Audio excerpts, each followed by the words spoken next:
حضرت سیدنا عبداللہ ابن مسعود رضی اللہ تعالیٰ عنہ ایک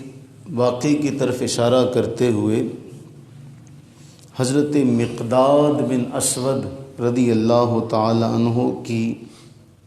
شان کو اور ان کے مرتبے کو اور ان کی محبت کو بیان کر رہے ہیں۔ جنگ احد جب ہوئی نا تو جنگ احد میں صحابہ کرام رضوان اللہ تعالی علیہم اجمعین نے جو بہادری کے محبت کے جوہر دکھائے اس کی مثال نہیں ملتی، ڈھونڈے سے بھی اس کی کوئی نظیر نہیں ملتی۔ حضرت مقداد بن اسود رضی اللہ تعالیٰ عنہ نے جب رسول اللہ صلی اللہ علیہ وسلم کو پریشان دیکھا، ہم نے وہ جملہ اس جمعے میں پڑھا تھا کہ حضرت مقداد رضی اللہ تعالیٰ عنہ عرض کرنے لگے کہ یا رسول اللہ صلی اللہ علیہ وسلم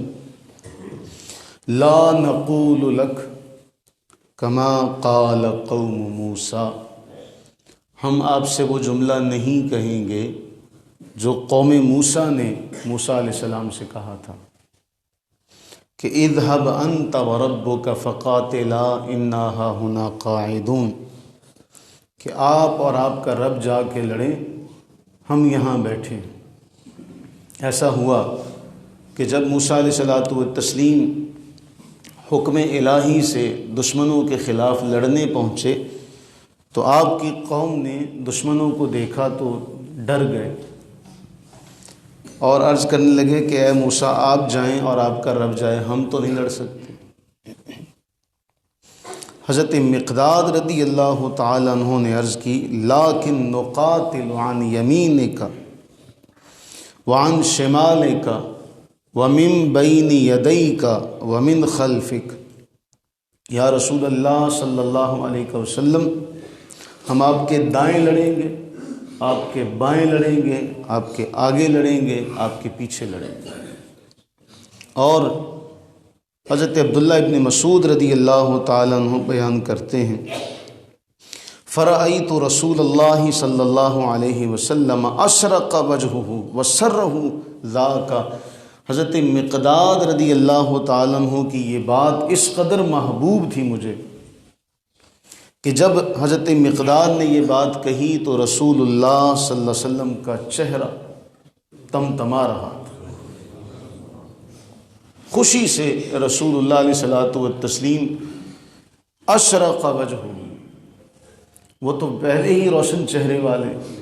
اور جب حضرت مقداد کی یہ بات سنی تو پھر نور علی نور۔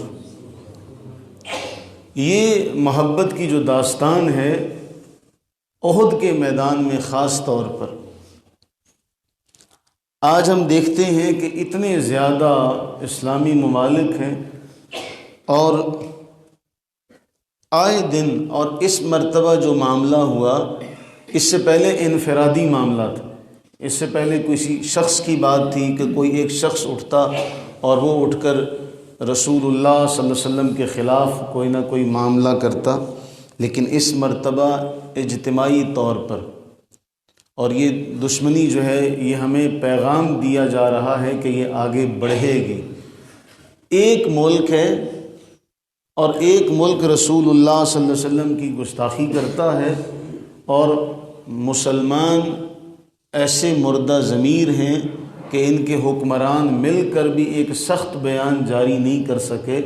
کہ اس کا کوئی منہ توڑ جواب دیا جاتا۔ یہی انہی کسی صدر کے کسی ملک کے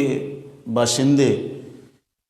انہی ملک کے صدور کے خلاف کوئی بات کرتے تو اب تک اس شہری کا سر قلم کیا جا چکا ہوتا۔ یہ جتنے اسلامی ممالک ہیں انہی ممالک میں انہی ملک کا کوئی باشندہ انہی ملک کی حکومتوں کے خلاف بولے تو وہ ایسا غائب ہوتا کہ اس کا کوئی پتہ بھی نہیں چلنا تھا، لیکن یہی سارے ملک جو اپنی غیرت کے حوالے سے اپنی عزت کے حوالے سے سوچتے ہیں، رسول اللہ صلی اللہ علیہ وسلم کی عزت کے حوالے سے کوئی مشترکہ بیان جاری نہ کر سکے۔ یہاں اسی جنگ میں حضرت سعد بن ربی، یہ نام یاد رکھیے گا، حضرت سعد بن ربی رضی اللہ تعالی عنہ، حضرت زید بن ثابت رضی اللہ تعالیٰ عنہ سے کہا جاتا ہے جاؤ جا کے سعد کا پتہ کرو، اگر سعد تمہیں مل جائیں نا تو انہیں میرا سلام کہنا۔ رسول اللہ صلی اللہ علیہ وسلم حضرت زید سے فرماتے ہیں جاؤ جا کے سعد کو دیکھو، اگر تمہیں سعد ملے نا تو سعد کو میرا سلام کہنا۔ حضرت زید کہتے ہیں میں جہاں مسلمان شہداء کی لاشیں پڑی تھیں تو میں وہاں تلاش کرتے کرتے جب پہنچا تو ایک کنارے پر حضرت سعد رضی اللہ تعالیٰ عنہ پڑے تھے، کہتے 70 سے زیادہ زخم تھے حضرت سعد کے۔ ہمارے تو ایک چھوٹا سا زخم آ جائے ہماری جان پہ جان بن جاتی ہے، 70 سے زیادہ زخم کھائے ہوئے حضرت سعد رضی اللہ تعالیٰ عنہ آخری سانسیں لے رہے تھے۔ حضرت زید پاس پہنچے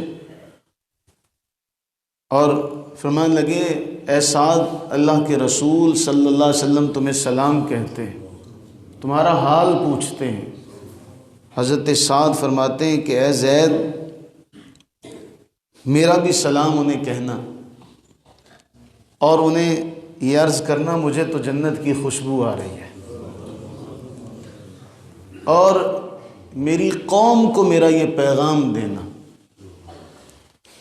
میری قوم کو میرا یہ پیغام دینا۔ حضرت سعد کا یہ جو جملہ ہے نا،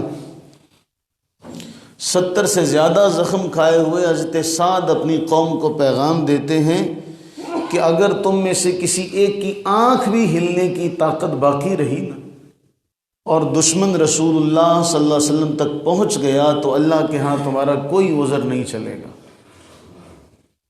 اللہ کے ہاں تمہارا کوئی عذر نہیں چلے گا۔ محبتیں تو ان لوگوں نے کی، حق تو ان لوگوں نے ادا کیا کہ مرتے ہوئے بھی اس دنیا سے جاتے ہوئے بھی اپنی قوم کو پیغام دیتے ہیں کہ اگر آنکھ جھپکنے کی ہمت بھی باقی رہی نا تم میں سے کسی ایک کی اور دشمن ان تک پہنچ گیا تو اللہ کے ہاں تمہارے پاس کوئی جواب نہیں ہوگا، کوئی عذر نہیں ہوگا جو تم اللہ کے ہاں پیش کر سکو۔ یہ ہستیاں جب قیامت کے دن ہمارا گریبان پکڑیں گی، ہم محبت رسول کے بڑے بڑے دعوے دار جب ہمارا گریبان یہ ہستیاں پکڑیں گی، ہم سے یہ سوال کریں گی، اللہ کے حضور یہ دعویٰ کریں گی تو ہم کیا جواب دیں گے؟ ہم تو محبت کے نام پہ کوئی کھیل کھیل رہے ہیں۔ اللہ سے دعا کریں کہ باری تعالیٰ اپنی رحمت کا صدقہ، ہم تو صرف دعا کر سکتے ہیں اور ہمارے بس میں کچھ نہیں ہے، لیکن اللہ تعالیٰ نے جن کے بس میں یہ سب کچھ رکھا ہے، جو اس کے خلاف کوئی قانون بنا سکتے ہیں، یہ بڑی بڑی تنظیمیں، بڑے بڑے جو فورمز ہیں وہ کس لیے ہیں، وہ کس کام کے لیے؟ آج یہ سارے کے سارے ملک اکٹھا ہو کر، اب اس کے بعد کیا ہوا، ایک آدھ لوگوں کا رویہ دیکھ کر، لوگوں کا ریئیکٹ دیکھ کر یہ لوگ جواب دے رہے ہیں کہ جی اچھا ہماری عوام اب ہم پر زور ڈال رہی۔ عوام نے، تمام ملکوں کی مسلمان عوام نے اس بات کو مسترد کیا، اس کا جواب دیا۔ جو سختی اور جو رویہ حکمرانوں کو رکھنا چاہیے تھا وہ عوام نے رکھا، لیکن عوام کے اس رویے کا کیا ہوگا؟ جس کی جو ذمہ داری ہے وہ اپنی ذمہ داری کو نہ نبھائے تو پھر بتائیے۔ اللہ سے دعا کریں کہ باری تعالیٰ ہم تمام کو رسول اللہ صلی اللہ علیہ وسلم کی پکی سچی سچی محبت عطا فرمائے اور اپنی اولادوں کو بس یہ ایک تحفہ دے کر جانے کی توفیق و ہمت عطا فرمائے۔ آمین ثم آمین۔